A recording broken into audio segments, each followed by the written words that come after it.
say I'm angry, as I'm sure you are, that our country spends too much, and there's a lot of egregious spending. And one of the biggest sources of that spending is, as you referenced, pork barreling, the act of an elected official bringing back large public projects or contracts to their largest donors in exchange for their money to get elected. So what I want to know is, what do you think of publicly financing elections as a way of reforming our broken government that threatens to bankrupt our country and our futures? I don't see the link between donors necessarily and overspending, because we've had overspending now for a long while. If you that was a comma. Go ahead, yeah, please.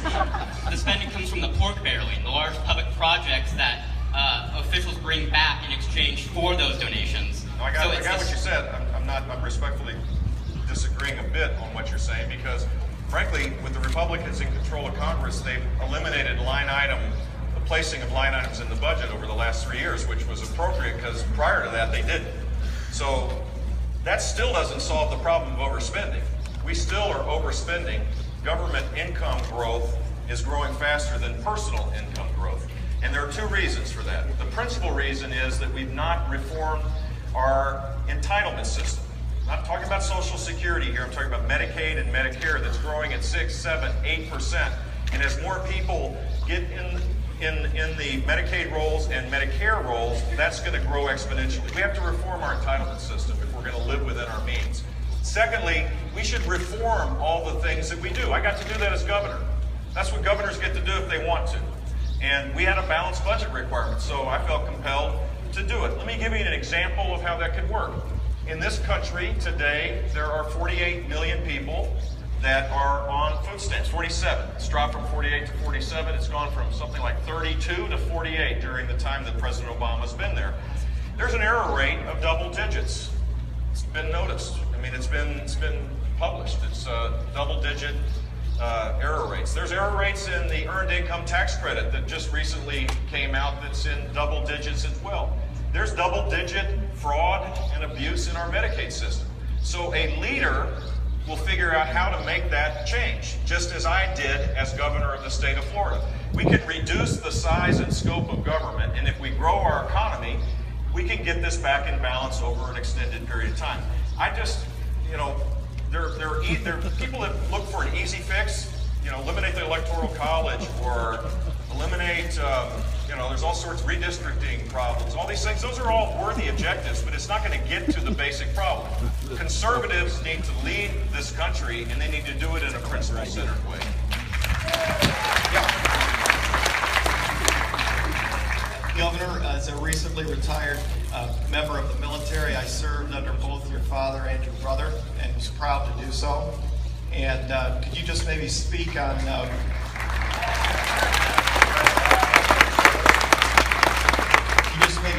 how you would rebuild our military with all these cuts that have been really detrimental to our readiness? Absolutely. So I assume, or maybe people don't know this, but the sequester cuts that were basically the net result of the gridlock in Washington is the only way that they could get out of town, in effect, without shutting down government, disproportionately hit the military.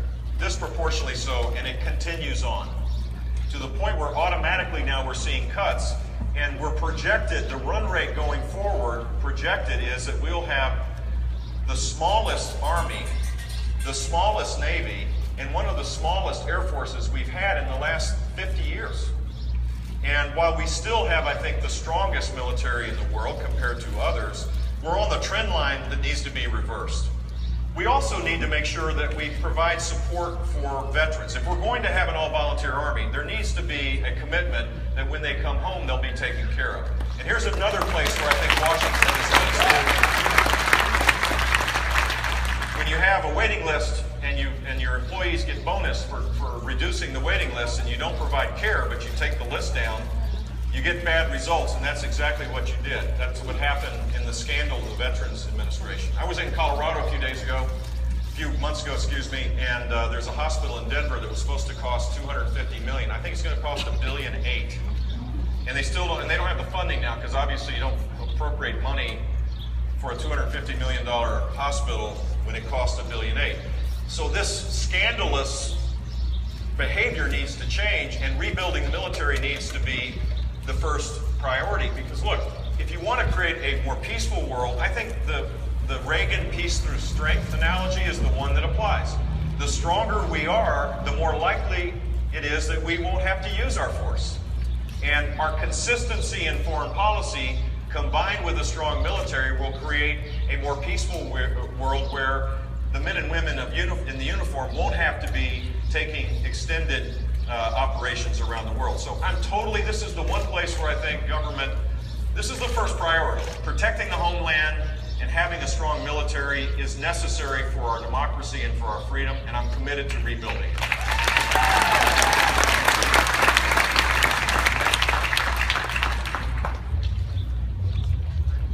Hang on, Bob. It's good seeing you again. You can hold. I'm Bob Gleason, Marine Corps, and I believe in what General MacArthur said in Korea, that you only have one option, and that is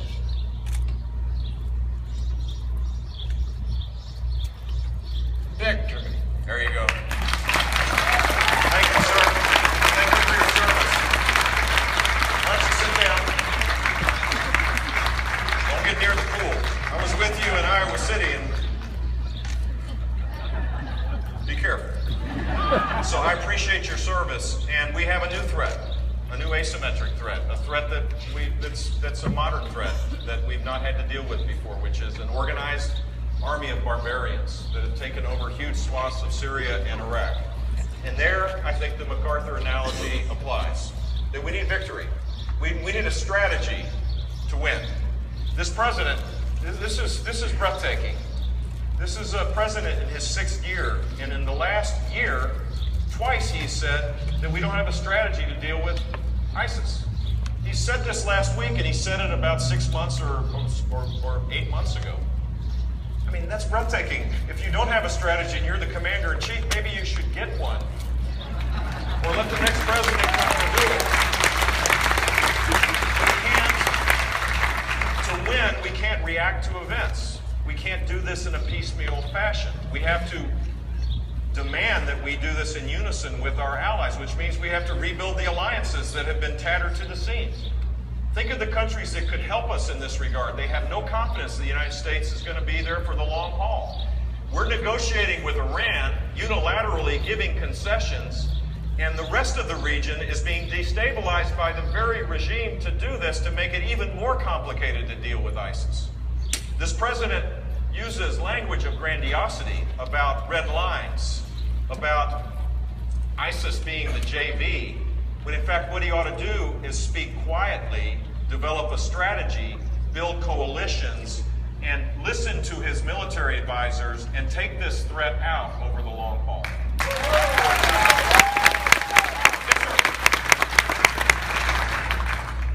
Thank you for being here. My name is Denny, and I have a question that's sort of out of left field. Primero le digo que tu español es muy bueno. No tan bueno como el tuyo. Oh, no creo. But my question is sort of from left field. He said that I was the best looking candidate. I don't know why he said that. My question is sort of from left field, but it comes from some of your opening remarks about Washington and how it can function better and how our Congress can function better. The question I have really is, if you're elected president, you have a limit of 2 terms. Right. If I'm elected senator, I can be senator for the rest of my life. How do you feel about that? And do you think if things change in that regard on term limits, would things get easier in Washington or not? Look, I led the fight. I wasn't the leader. I was part of the fight. Let me clear that up a little bit. To bring about term limits in Florida. In the 1990s, we did that. And what I found, and we had 8-year term limits for governor, but the legislature was permanent. They could always be reelected, and they seemed to do that. And here's what happened when we did that. I think we had younger people, because the old guys that were just stuck there got out of the way, and you created competition and new people came up. We had more diverse people. both in every way. We had more diversity in terms of life experience and ethnicity in every way, because younger people are more diverse. Their life experience is more diverse as well. And we had better government because there was a certainty that you weren't going to be there forever. You weren't the master over the thing. There's a quiet arrogance that built up in Tallahassee that I saw, where people just thought, hey, we're smarter because we know the government language. We're smarter because we've passed passed a bill through subcommittee. Well, that's not smarts. So redefining what service was about was the benefit of term limits. And I think that would be spectacular for Washington, D.C. as well. The Contract for America, if you recall, included term limits, and somehow we didn't quite get to that part. I think 8 years is enough. If you've had a chance to serve and have the privilege of serving, that would be fine, or 12 years for the Senate. But I'm not waiting for Congress or constitutional amendments for anything. I'm impatient. We could wait forever for all the great ideas of changing the Constitution. I'm for those things, don't get me wrong, but we need to start fixing these things now. We can't wait for that environment to change. We can change these things with the current system we had. Think about this. We've been a country, and I would say for 239 years, it's worked out pretty good, hasn't it? I mean, by and large, we've led the world, we've kept the world safe, we've invented democracy in many cases. We've created this unique, extraordinary place that has invented almost everything. We're the greatest country in the face of the earth, and during those 239 years, for most of them, we haven't had the kind of dysfunction we have today. And we didn't have term limits, we didn't have campaign finance reform, we didn't have any of this stuff. Maybe we just have to start saying these are man-made problems and men and women can fix them. Yeah. My question is, thank you. With all the serious issues that are going on, with things like the military and spending out of limits and that type of thing, why would you be in favor of shaming women who are single parents with things like the Scarlet Letter law? I'm not in favor of shaming women. What I'm in favor of is shaming men who abandon their children.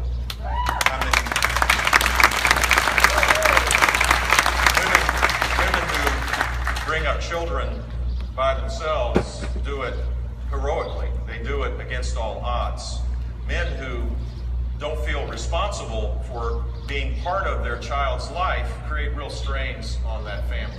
So when I was governor, we reformed our child support laws so that we increased funding for child support dramatically over the 8 years, so that principally moms could take care of their children better, that men didn't abandon their families. When I was governor, we went from the bottom of the pack as it related to domestic violence, another underlying problem in our society, where we expanded programs on a recurring basis for families that had suffered abuse. And you can ask people in that movement. Florida went from the back of the pack to literally a place that's now a national leader. We made priorities to help women, empower them, and we improved our schools so that particularly families in poverty had a fighting chance. We created the most ambitious school choice programs in the country, both public and private. In fact, we created the first voucher program in the country.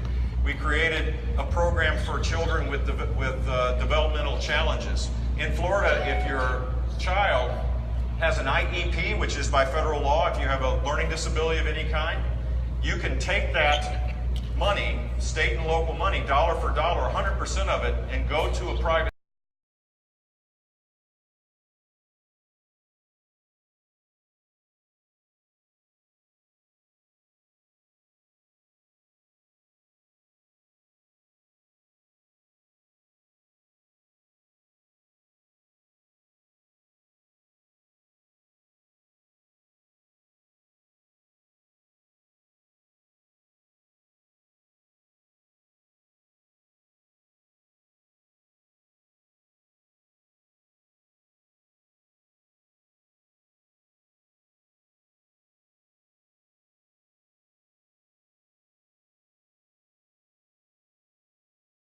these kids. Back in the back. Excuse me. Can I bring this up to you, Jim? You bet. I can bring this up. This could be a doozy.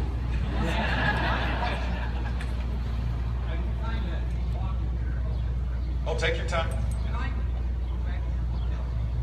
I'm going to Charleston, so I'll read it on the plane, maybe. Good, what's your name? I'm Larry. Hey, Larry. And anyway, I don't want you to read this to the public. Okay. Read it for yourself. Okay. Get your tax money. Get your grants. I have one question for you. Okay. Don't respond to me. Respond to these people. Okay. The term is called eminent domain. I saw the Please. signs coming in. Oh, I was hoping you did. I shook your head off that. Thank you. No, I'm not taking a position on a local issue. I'll just give you my experience when I was governor, because we had, sir, you may know about this. If anybody's been involved in the eminent domain business, you know that takings are part of, it's a constitutional right if it's a public purpose, for sure. And in Florida, we had cities using eminent domain for private purposes, to create private development. It's the Kelo decision, if you recall that, in Connecticut. And we opposed that, and we created a constitutional amendment in Florida where you can't, local governments or state government can't use eminent domain for anything beyond public purpose. And I think that's the proper place to restrict the constitutional rights for local governments. I hope that didn't step me into a local issue. It might have, but good luck with the airport. I assume that's what it was, right?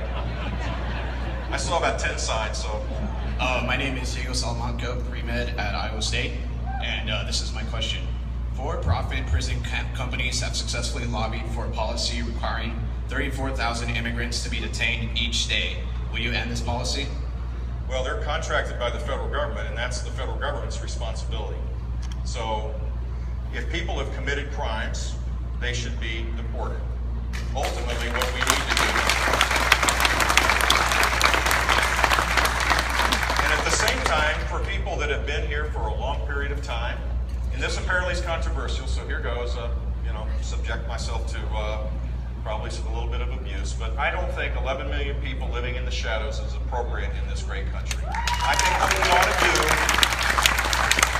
is stop ignoring the problem, fix the legal immigration system, and if anybody's interested in that, I have some ideas on that. Or if you're interested in reading about it, I wrote a book called Immigration Wars. You could probably buy it for 99 cents on Amazon.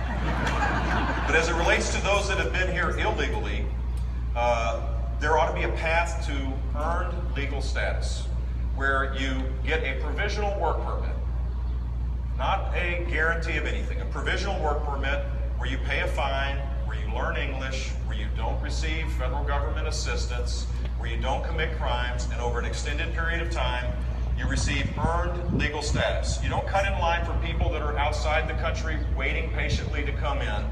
That, I think, is the just way to deal with this problem. I don't know of any other option, to be honest with you, other than keeping people in the shadows and not fixing a system that needs to be fixed. Here's the deal.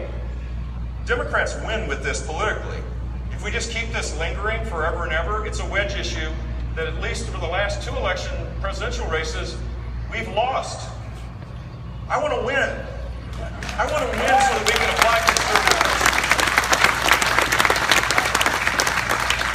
It will allow us to fix the legal system that needs fixing as well. Canada has more economic immigrants coming into its country than the United States does, and Canada's 1/10 our size. We could have the first 500,000 first-round draft picks every year if we wanted to create a strategy around immigration. And the contract ought to be embrace our values, learn English, pursue your dreams any way you want, but pursue them in an American way. And that's the immigrant experience. By the way, 99.9% of immigrants would take that deal in a heartbeat. We shouldn't be fearful of the things that make us special and unique. We should embrace them in a competitive world. And so I'm not a big fan. I think if people commit crimes, they ought to be sent back. Violent crimes, felonies. I think that's the right thing to do. If you've broken the law here in that kind of way, you ought to be sent back. But for those that are making a contribution, each in their own way, there ought to be a path to earn legal status.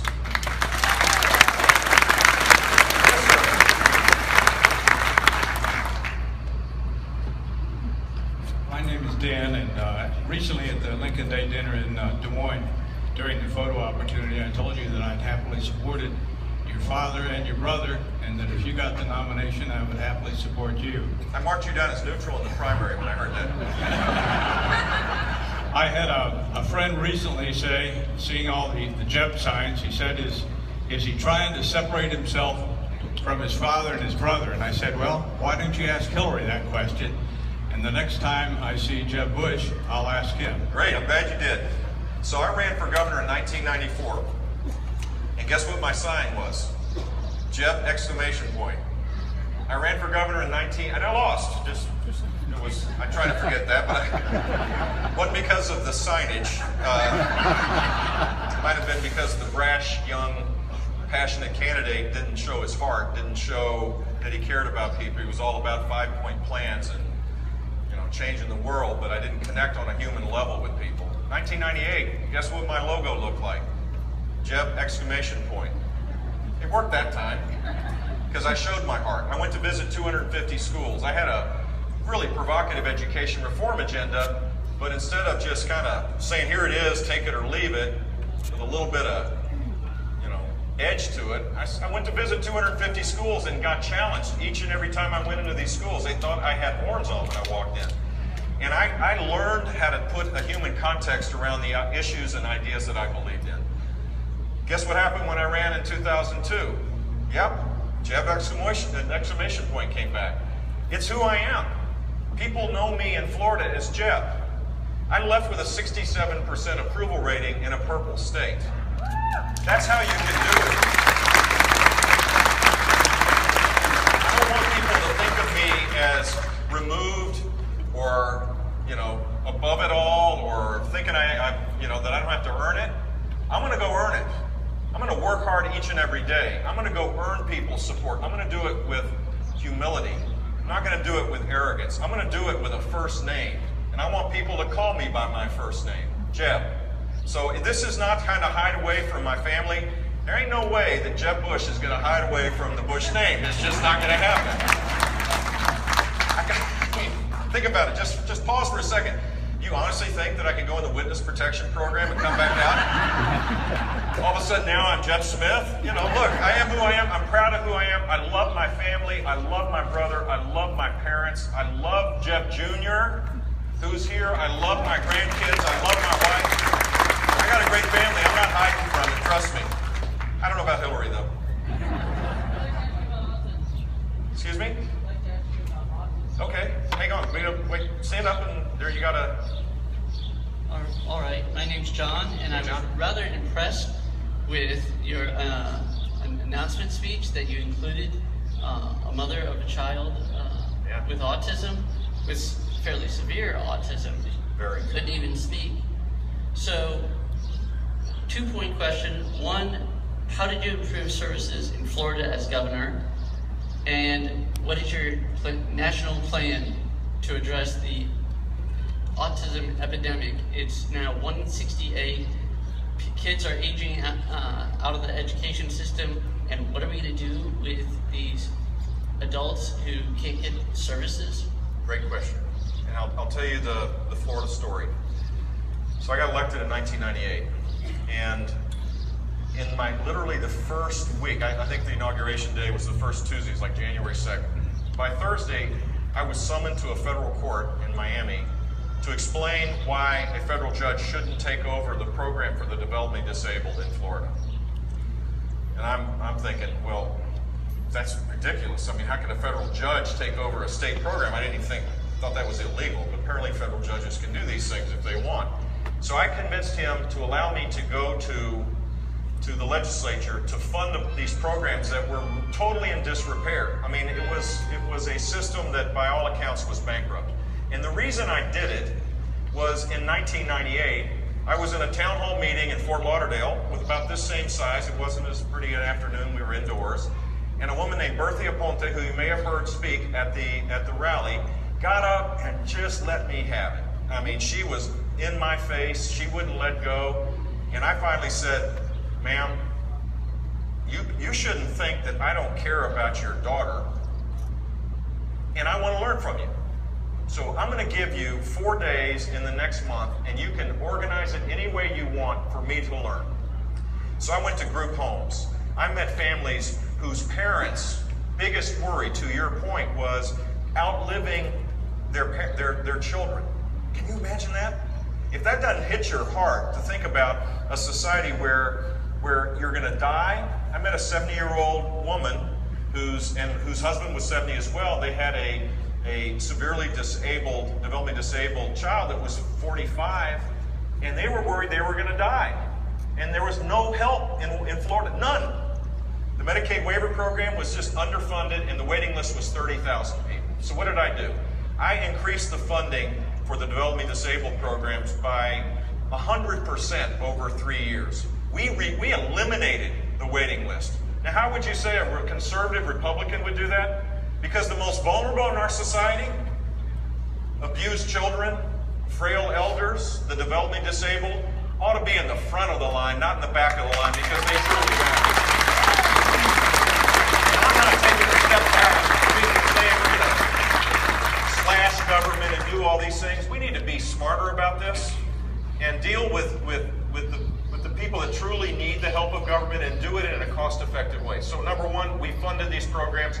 We shifted from an institutionalized care model to get back to a community-based model. And then as governor, we reformed our education system, the first state in the country to create a voucher program for children with learning disabilities and with developmental challenges took place in Florida.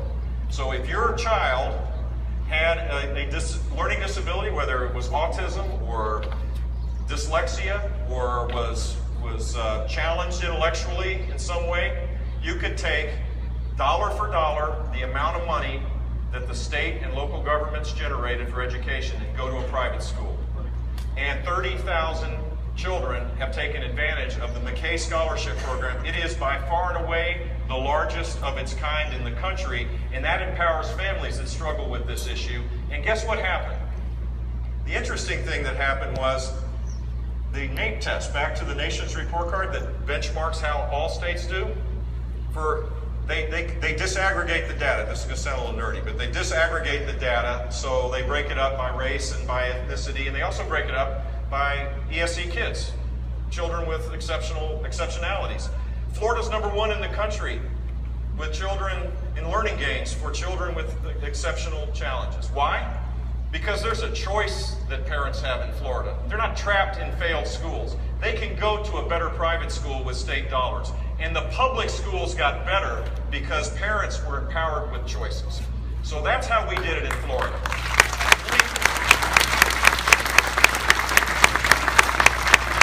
If we can get back on track to constrain how we spend in the here and now, it will open up the possibilities of spending on the long-term things.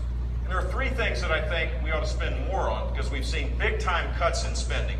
Research and development has gone from its high down 10-15% over the last 3 or 4 years. The sequester is hurt there. The space program, which is a source of innovation. I'm a little biased because I live in Florida, but what the heck? You guys get a little bit of leeway, right? I think that's an important aspirational part of our country as we pull back. We now use Russian rockets to service the space station. Really? Did anybody imagine that would have been the case 5 years ago, 10 years ago? We're now vulnerable to a increasingly hostile Russia as it relates to our space activities. That would be the second one. And infrastructure. We see crumbling infrastructure. You all had to deal with that here in Iowa this last session. Those long-term things are crowded out. But one of the things, if we increase spending on the research and development, I think we need to consider launching the exploration of the brain. This is the most complicated part of science and of the life science sector. We're seeing cures for cancer, cures for hepatitis C. You now can basically live. People used to say that we were going to have an explosion of hepatitis C costs that would just overwhelm us. We have cures for it, literally medicines that have just been created. Cystic fibrosis, a disease that I've been involved in as a volunteer, raising for the last 20 years $600,000 net a year in Florida. There's a cure. Kids that have cystic fibrosis are going to live as long as we do. That's the world we're moving towards. But when you deal with mental health issues, you deal with autism, you deal with Alzheimer's, it's a mystery still. This great country could find the cures for diseases related to the brain, and in doing so, we will liberate families that have suffered through no fault of their own. I totally believe it. So thank you for that. Could you please give us your thoughts on the nomination of federal judges and Obamacare? Are they tied together, the question?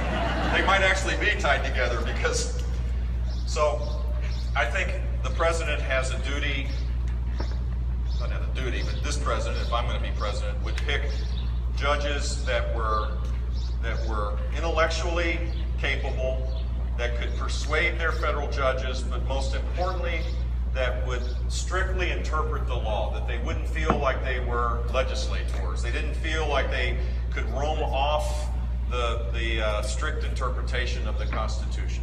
And we've seen what happens when we allow dramatic flexibility in the judiciary. It creates huge problems. And so an Obamacare ruling was one of those, to be honest with you. It just, I think that creating this kind of twisted logic to be able to get a result is not the way the judiciary should operate. So I think, as I did as governor of the state of Florida, that you are diligent in this effort, that you get people of high integrity, high intellectual capability, that adhere to the rule of law, that strictly interpret the laws when they're presented them. As it relates to Obamacare, we may have a chance to have a more active conversation about this in the next couple of weeks, because the Burwell decision is fast approaching. This is the decision where in front of the Supreme Court regarding whether these federal exchanges are constitutional or legal based on the law. If you read the law, it doesn't appear like they are. And so if that's ruled unconstitutional and the federal exchanges are abandoned, in Florida, for example, with 1.5 million people that are on the federal exchange, they're going to lose their insurance.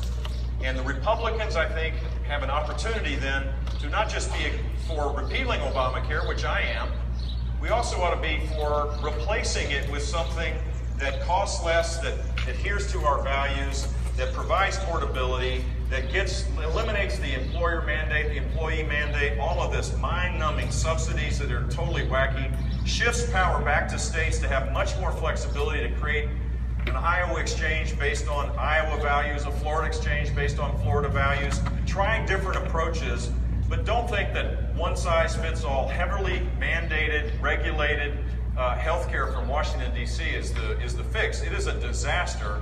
And if you had to pick the one thing why there's wage suppression, why take-home pay has gone down in America, it's this.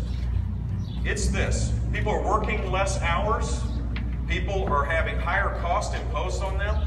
And rather than reforming it, it locks in this huge government power that needs to be repealed and replaced with something that looks more like something that Americans would do, not something that the progressives would come up with. So this is an opportunity for us at least to offer the alternative. Look, the president will probably veto it, I don't know. But let's give him a chance. We should start passing things and present it to him and let him be the person that says no, rather than us being in the position of always reacting to his bad ideas.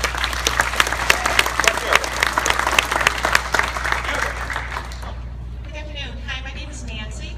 I want to touch base on educational piece. You shared with us your success regarding education reform for K through 12.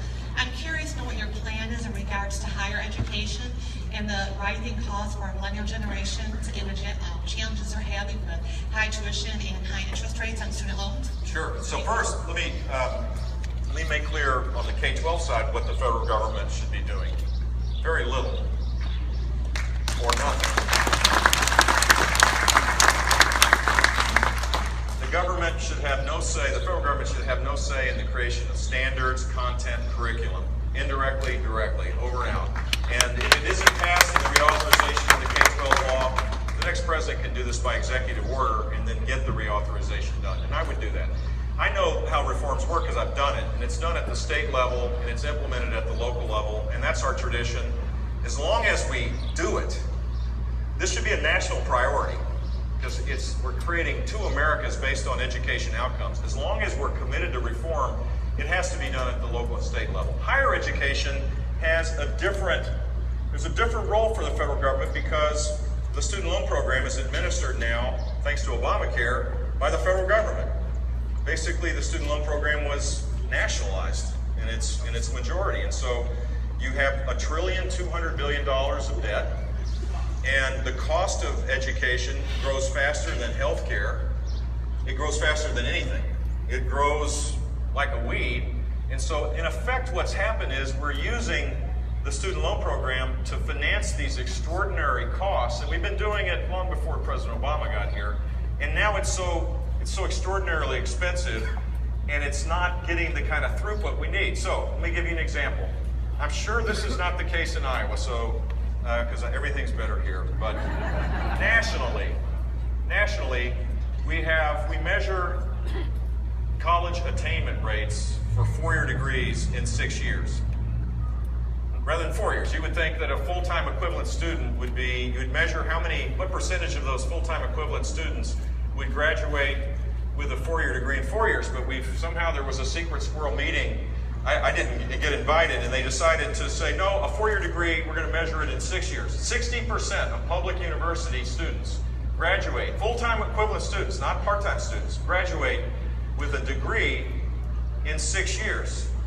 And most of them have debt on top of it. So not only are they have recourse debt on top of their lives that they have to pay off before they buy a home, buy a car, do anything else. They're not getting jobs. They're forced to participate in Obamacare. If you're thinking about who's gotten the good deal and the bad deal generationally in the last few years, I would say young people have gotten totally at the bottom. I mean, I'm thinking of words that I could say here. I almost said it, but I didn't. And that has to change, and reforming the student loan program along with reforming higher education I would support. But just reforming the student loan program and not reforming how we go about educating people. You know what the #1 degree program in public universities is in the United States? Psychology. Now, I don't have a problem with psychology, but I don't think you're going to get a job in that field necessarily. But I think we're long on psychology majors. We're short on nurses, teachers, information technologists, engineers, welders, electricians, plumbers.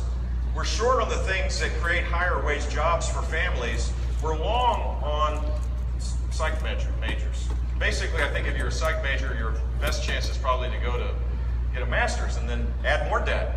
That has to change. We have to be much better at making sure that students understand what the benefits of different degrees are and do it the right way. If you go to a college campus today, again, I'm sure in Iowa it's very different. If you go to a college campus on a Friday, go try to find a class afternoon that is open, or Saturday. We're not as energetic and alive like that we need to be, and we're doing a disservice to young people that are really struggling because of this. This is another place where reform is necessary. One more. It's okay? You look like you're kicking me out, so. Yes, sir. You gotta let the first budget question come. Yeah. Well, thanks for the popsicles today, Governor. That was a nice touch on a hot day. Here to serve. So the federal deficit, we're at $18 trillion. Why don't you say who the group you are, because it's an interesting effort. I see you all over and welcome you, and everybo's always polite and well spoken. So first budget is an organization, and we ask presidential candidates about the debt, because right now it's over $18 trillion, and people like myself, my generation, it's getting passed on to us. And so we don't think that's fair, so we're asking presidential candidates their thoughts on our federal debt and deficit, and what your first budget will be as when you're president of the United States. So my first budget will be focused on, as I said, personal income growing faster than government income, which means that we're going to have to cut a lot lot of the growth in spending. We're talking about growth in spending. In the first budget world, the first question asked when you figure out the federal budget, this is the baseline for the federal budget. It's not this. Like your family budget, this would be baseline, right? If you had $1 one year, the next year you had $1, you spent $1 both years, that's flat. In Washington world, this is the baseline. It grows like 6%, depending on Medicare, Medicaid. That's the budget. So when you cut it to 4%, the world comes to an end. You're cutting, gosh, how could you cut the budget by 2% when it's growing by 4%? This is the Alice in Wonderland logic that hides the fact that our government is growing fast. And it also puts demands on higher taxes. Here's what I know to be true. Higher taxes is not the answer to dealing with the structural budget problems we face. We need to reform entitlements, challenge every aspect of how spending takes place, and part of that would have to be done in a transition period because the first budget is submitted literally the same time you're inaugurated, so you're going to have to give me a break if I'm here. I mean, it's going to take a little bit of time to do this. And then establish a high growth strategy that has bipartisan support. I'll conclude with this. If you take 2% more growth, assume that 1.5% is the new normal, the demands on government will overwhelm our structural budget deficits. And if you assume that we ever get back to whatever the historical interest rate world was, while we've been kind of struggling here, Washington has decided to double the debt in 7 years, narrow or lessen the maturities to now where 60% of debt comes due in 5 years, and have 0% interest rates. So debt service today is lower than it was 12 years ago. There's no urgency for the budget problems, which is why your group is really important. There's no urgency. It's like Alfred E. Newman, what me worry? No one really cares. Because in Washington, no one has challenged this assumption. The minute we get back to historical run rates, the debt service will overwhelm us, and the debt then becomes a huge problem. So we better start growing our economy and limiting government's spending overall, which requires consensus on how to reform Medicaid and Medicare, first of all, so that we provide services for those that desperately need it, but do it in a much more cost-effective way. That is just the first step, but that would be the first year's undertaking, I think, for any president if they were serious about trying to solve our problems.